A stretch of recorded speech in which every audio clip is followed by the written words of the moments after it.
আজকের আধুনিক শিক্ষা ব্যবস্থা বদলে যাচ্ছে। স্টুডেন্টসদের লার্নিং আরো সহজ করার জন্য চলে এসেছে ইন্টারঅ্যাক্টিভ প্যানেল।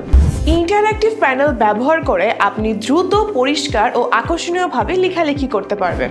এই ইন্টারঅ্যাক্টিভ প্যানেলটি ব্যবহার করে স্টুডেন্টসরা ডিরেক্টলি ক্লাসে অংশগ্রহণ করতে পারে। এই প্যানেলে টাচ স্ক্রিন ব্যবহার করে স্টুডেন্টসরা ম্যাথের সলিউশন করতে পারে, মানচিত্রতে আঁকাআঁকি করতে পারে এবং সায়েন্সের লাইভ এক্সপেরিমেন্টগুলো দেখতে পারে। শুধু লেখালেখি নয়, ভিডিও, অ্যানিমেশন ও ইন্টারঅ্যাক্টিভ কন্টেন্টের মাধ্যমে শেখার অভিজ্ঞতা আরও বাস্তবসম্মত হয়। এছাড়া অনলাইন ক্লাস, লাইভ লেকচার ও ডিজিটাল কন্টেন্ট সহজে উপস্থাপন করা যায়। ইন্টারঅ্যাক্টিভ প্যানেল শিক্ষাকে শুধু সহজ নয়, বরং মজাদার ও কার্যকরী করে তুলেছে। ডিজিটাল এডুকেশনের জন্য এমডক্স ইন্টারঅ্যাক্টিভ প্যানেল নিয়ে এসেছে নতুন সম্ভাবনা। আপনিও কি করতে চান আপনার ক্লাসরুমকে ইন্টারঅ্যাক্টিভ? তাহলে স্ক্রিনে দেওয়া নম্বরে আজই কল করুন অথবা ভিজিট করুন আমাদের ওয়েবসাইটে।